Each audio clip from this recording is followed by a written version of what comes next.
When using Boxcutter, you have the ability to map any of the modifiers to the hotkey of Shift by clicking on this area here. So we can actually set Shift to be taper, which is its default operation, meaning that when we draw a shape and we're on the extrude, if we hold Shift and begin moving the mouse, we're actually adjusting the taper, reducing the need for us to have to press T. So if you find yourself in a repetition workflow where you're having to use the same thing over and over at various stages, sometimes it can come in handy just being able to draw out your shapes and use Shift in order to make adjustments. Of course, watch out with holding Shift because you can also activate Shift to live accidentally, so you definitely want to release Shift before the operation ends in order to preserve your shapes being hidden after the operation, unless you personally want them to be shifted to live. But just letting users know that any operation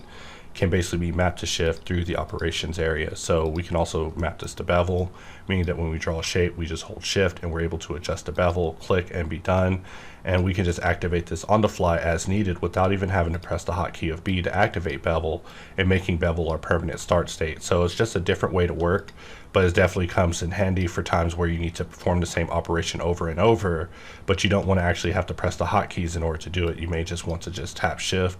and move your mouse in order to make affections to the particular modifier without having to go into the helper or make any further adjustments via key presses.